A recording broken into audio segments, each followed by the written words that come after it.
Boker Tov, good morning, everyone. Thank you for joining us for our special edition of Kabbalah Café, Friday morning, 9:30, right here in Yerushalayim. And of course, around the world, I want to thank very much Gershom and Rachel Dandy for sponsoring this Kabbalah Café in honor of the Refuah Shlema of Jay Schechter. Yeshua Mordechai Ben Fega should have an immediate Refuah Shlema. And of course, thank you to Mordechai and Raya for hosting the special this year and other shiurim as well. Baruch Hashem, now we have the zechut to begin a new chumash.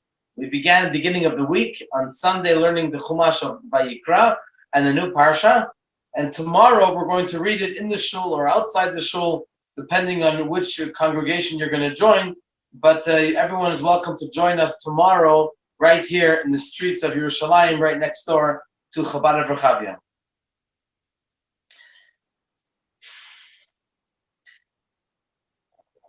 In general, the book of the Chumash of Vayikra is called Leviticus in English, and in the Medrash it's called Torah Kohanim, the Torah of the Kohanim, which refers to the offerings that were brought in the Mishkan and later on in the Beit HaMikdash. And there are many details, different types of korbanot.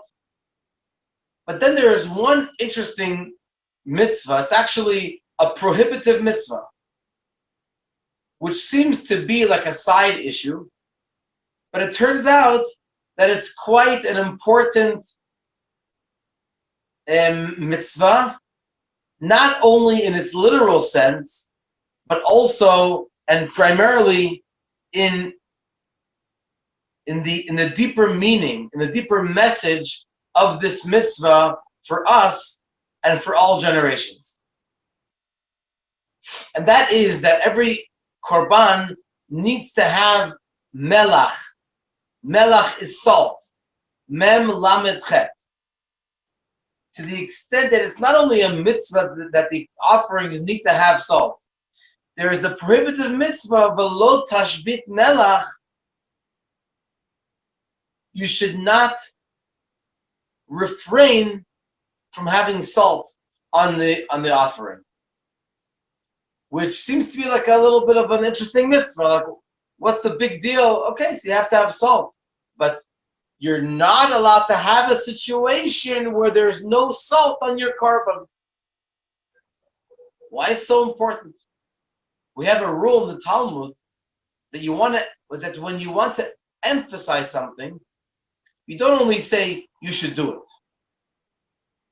You have to say also from the other direction. Make sure that it's not missing. That locks in that you make sure that you have to have this scenario and this important object. So in our case, when we're talking about having salt, pouring salt on the korban when it's being offered on the mizbeach, on the altar, v'lo tashbit melach me'al brit elokecha. Do not refrain. Do not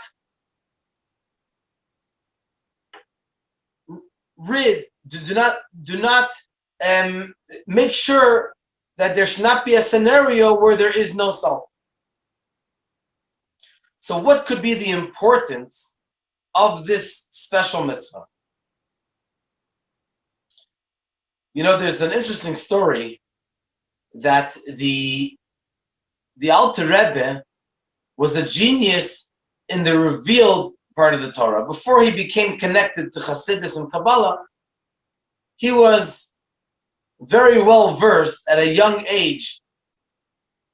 Even before Bar Mitzvah, he was fluent in the entire Talmud, in the Babylonian Talmud, in the Jerusalem Talmud, Talmud Bavli, Talmud Yerushalmi, and all of the commentaries and the halacha, and backwards and forward.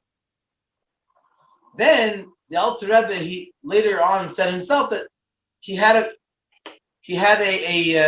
an opportunity to go to learn by one of the greatest leaders, Torah leaders of the time. And there were namely two. greatest leaders. There was the Gra, the genius of Vilna Rabbi Eliyahu, the Vilna Gaon, and there was the Maggid of Mizrich. And the Maggid of Mizrich was also a great genius in the revealed part of the Torah, but he became the Baal Shem Tov, made a special effort to bring him closer to the ways of Chassidut, and he became the successor of the Baal Shem Tov. And so the Alter Rebbe said that, he said, I had to make a decision. Do I go to the Vilna Gaon to be a student of his, or the Maggid of Mizrich? So I said as follows. The Vilna Gaon is going to teach me how to learn the revealed part of the Torah, the Talmud, the Mishnah, the Halacha, and so on. That I know pretty well. But the Maggid is going to teach me how to daven. Through learning Chassidut, through learning Kabbalah, through the prism of Chassidut, I'll be able to daven, and that I have a lot of room to grow in. Baruch Hashem, he made that decision, the Alter Rebbe. And he became the Alter Rebbe, the founder of Chabad, and the rest is history. So the Maggid of Mizrich, here's the point of the story that I'm trying to bring out. The Maggid of Mizrich set up a chavruta, a one-on-one learning partner. The Alter Rebbe, with the Maggid's son, his name was Reb Avram. And he was called the Malach. Apparently, he was a very, very spiritual person, a very unique individual. And the Alter Rebbe they would learn together. The Alter Rebbe would teach the Malach, Reb Avram, Nigla, the revealed part of the Torah. And Reb Avram would teach the Alter Rebbe the secrets of the Torah, the teachings of Kabbalah. And you can only imagine that special chavruta of these two great Torah giants and true tzaddikim. There's an interesting story of where the Alter Rebbe, the Malach, he was very, very, very spiritual person and very much, in a sense, removed from materialism of the world. And so the Alter Rebbe would turn the clock back a little bit, so that the Malach would learn more with him. So let's say they were going to learn from 10 to 11. At 10:30, he would turn the clock back a half hour or so that to extend the amount of learning. And he would say that kind of stealing is permitted, to learn more Torah, and that's something which is permitted. And so the Alter Rebbe sat down to learn, and they opened up the first Mishnah, tractate Mesechet Brachot, and the beginning it says, Me'ematai korin et Shema ba'arvis. From when do we read the Kriyat Shema in the evening? And then the next Mishnah talks about from what time exactly, from what period do we read the Shema in the morning? Because in Judaism, the day starts in the evening beforehand, and then comes the next morning, like Shabbat tonight. We're going to light the Shabbat candles in Yerushalayim 40 minutes before sunset. Around the world, 18 minutes before sunset, before the day. In other words, because Shabbos comes in the evening, and then we talk about Shema in the morning. So as soon as the Alter Rebbe started to say, Me'ematai korin et Shema ba'arv, from when do we read Shema in the evening? Even before there is an answer, even before the Alter Rebbe was able to explain to learn with the Malach the text, the next line of the Mishnah, from when the Kohanim come, so on and so forth. So the Malach stopped him and said, "Wow, me'emasai. Me'emasai does not only mean from when. It also means it's based on the root word ema. Ema is fear. Ima with an aleph really, and is mother, but ema with a hey is fear. For example, when we learn Torah, we have to imagine that Hashem is giving us the Torah, just like when we stood by the foot of our Sinai, and we were all fear in awe of Hashem. So the Malach said to the Alter Rebbe, "Look at this. The Mishnah is telling us how we're supposed to read the Shema, in addition to the literal meaning of Me'e Masai, from when that it's a question. The Mishnah is teaching us now how we're supposed to read the Shema. When we close our eyes and we think to ourselves, we connect to Hashem, we say Shema Yisrael. It has to be Me'ema, with awe, with a tremendous measure of fear and respect for Hashem. So what we have over here, the same words, the same text, Me'ematai korin et Shema ba'arvis, or in some texts it's ba'arvin, and you can either read it, understand it to be in the literal translation, which is the question and how to learn, and then you can also have it the deeper message, me'ema, from fear. That's something which is a lesson how to learn Torah. Now let's get back to the whole subject of the mitzvah that we learned in this week's parsha of lo tashbit melach me'al brit elokecha.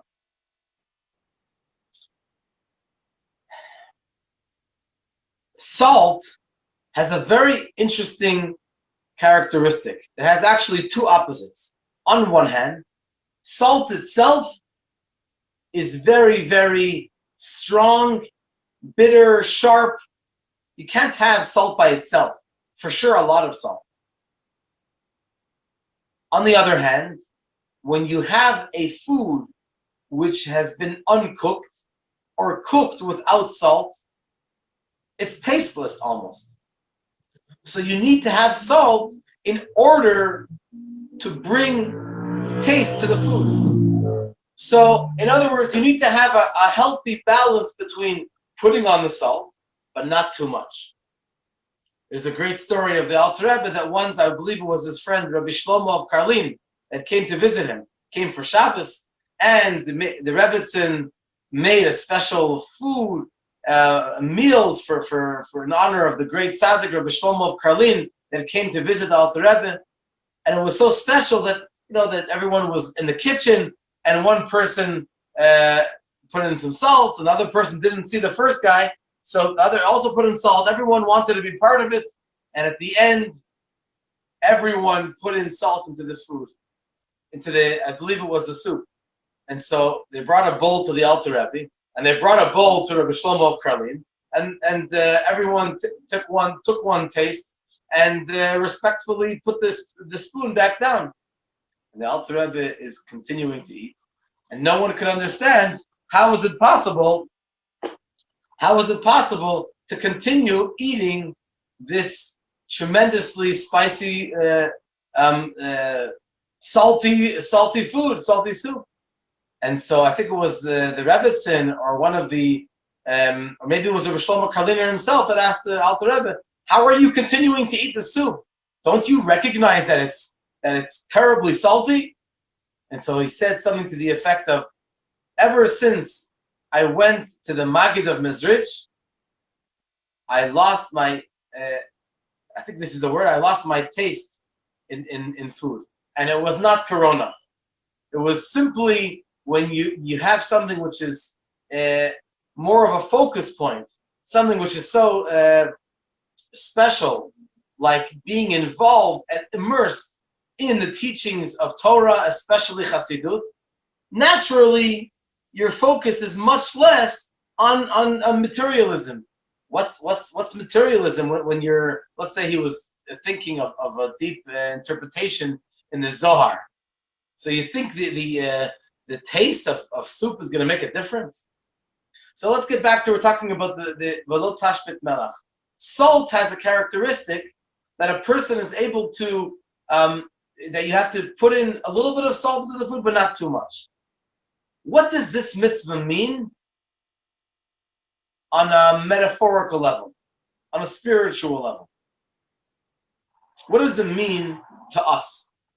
First of all, every mitzvah means something on many different levels, but also the mitzvah needs to have a meaning for us.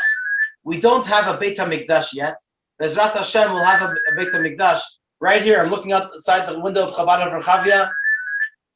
Bezrat Hashem, this moment, we're able to see on the Har HaBayit the Beit HaMikdash coming down. That would be amazing. But in the final moments of the Galut, of the exile, there must be a meaning for this mitzvah for us. What can this mean for us in practical terms? Did you know that Torah is compared to different types of foods?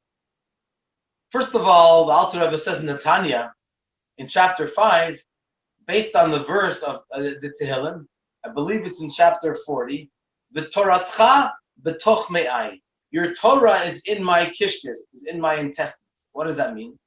That Torah, unlike mitzvot, is like food. Torah, when you learn Torah, it comes in. You internalize it. You think about it. You chew it over. You digest it.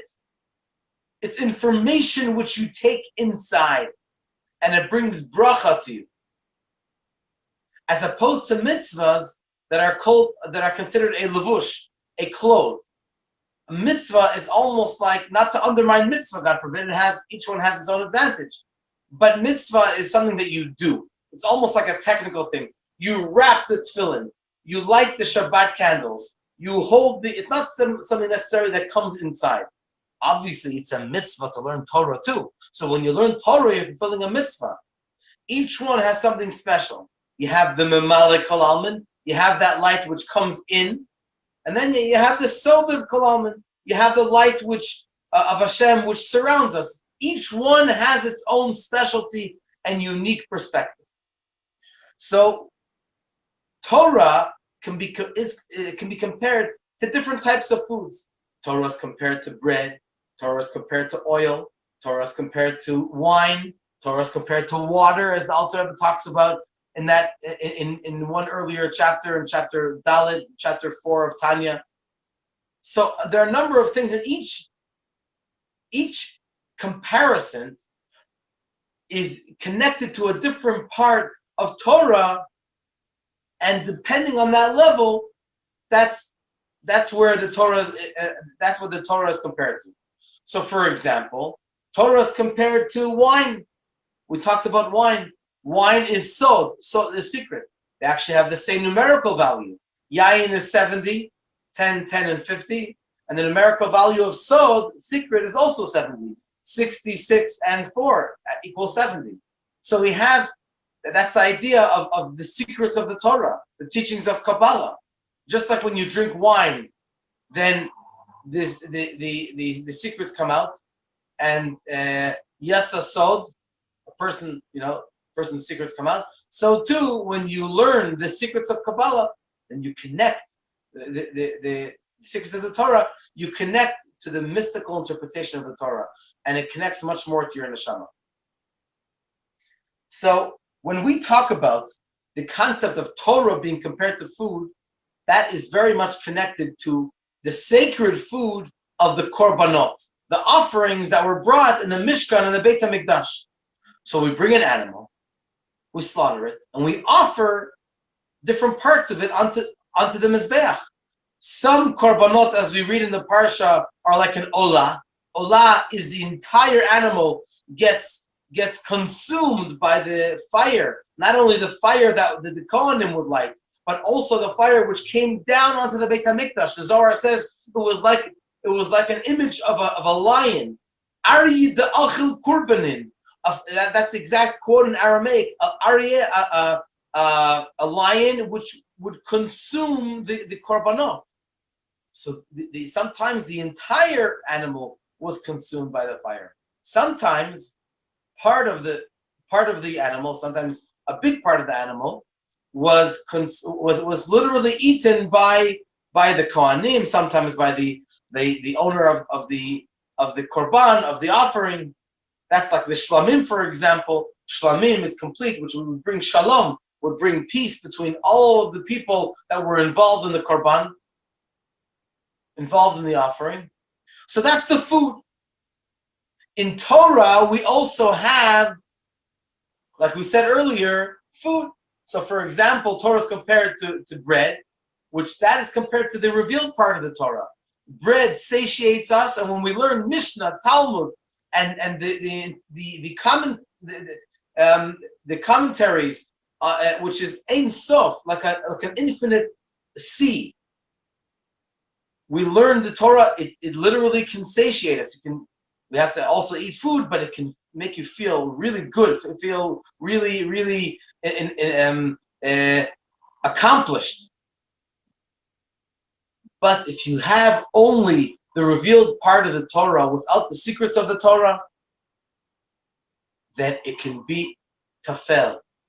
It can be food which is tasteless. What do I mean? We need to have the melach. We need to have the salt. The salt is compared to teaching the mystical interpretation of the Torah. The salt is compared to something which is tasty, and we need to be able to have the right amount in order to bring in taste and meaning into the Torah. Do you know how you say taste in Hebrew? Maybe they taught it to you in Opan. Tam is taste. Do you know how you say reason in Hebrew? It's also tam. Both literally when you talk about food, and also when we talk about we talk about food. So the taste gives meaning and reason, so to speak, to the food. It makes a connection, so to speak, that you should want to eat it. Because if it's not tasty, it can look the nicest possible. You're just not going to eat it. Same thing is with something, a nice insight. It can be something which is the most beautiful, the most beautiful book. But if you can't connect to it, you're not going to learn it, because if you don't have the right taste, you don't have the right reason, you don't understand what's going on. So you won't have a geschmack, you won't have an interest in its learning. So therefore, mainly when we come to the teachings of the Kabbalah, we need to have the right measure.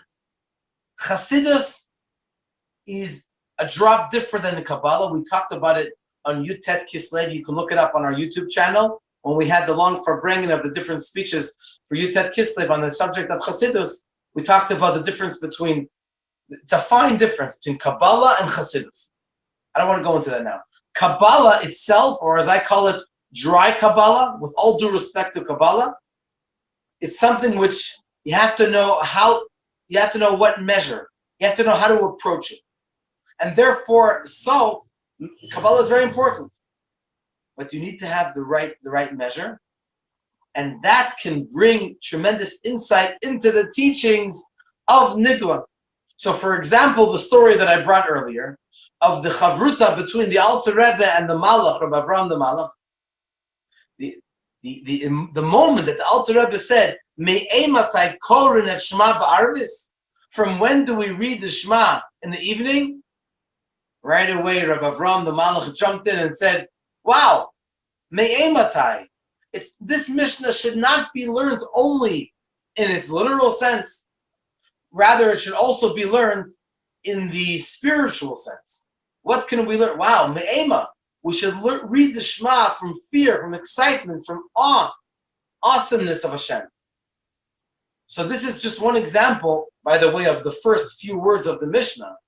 And when we have a tzaddik which teaches us the deeper insight into other parts of the Torah, then we know how to learn it. Because very often in the Talmud, we learn great stuff, but we don't always know the deeper interpretation. Bezrat Hashem, Mashiach will come very soon, and he will teach us the Torah Chadasha Me'iti Teitzei, the deepest interpretations of the Torah, and then we'll appreciate much more the Nigla the Torah. Because it's not only the teachings of Kabbalah and Chassidus that we're going to learn more, but it's the connection to the ability to be able to connect the two parts of the Torah, because they're not two Torahs, God forbid. It's one Torah. The question is, are we able to peel away, not God forbid to peel it, to throw it away, just to peel it, open up the external parts, which are important. We need to learn them, just to be able to reveal the deeper part of the Torah. Because we have to clarify, it's only one Torah. Hashem gave us one Torah, and there will never be another Matan Torah. And there will never be another, quote unquote, giving of the Torah from Hashem. Once it happened at Har Sinai, that's it. It's never going to happen again. The question is, are we able to deepen our appreciation and our understanding into the deepest parts of the Torah? So, Be'ezrat Hashem, this message of Lo Tashbit Melach Me'al Brit Elokecha is something that we should take to heart. When it comes to our korban in the final moments of Galut, this is the way that we bring a korban. What is korban? Korban is from the word karev or kiruv. What does kiruv mean? To bring someone closer. By the way, in Chabad, we don't use that word kiruv. Because when you say kiruv, you want to help someone become a Baal Tshuva. If you say kiruv, then you're basically saying, in other words, that person is far, I'm close, and I'm bringing them closer.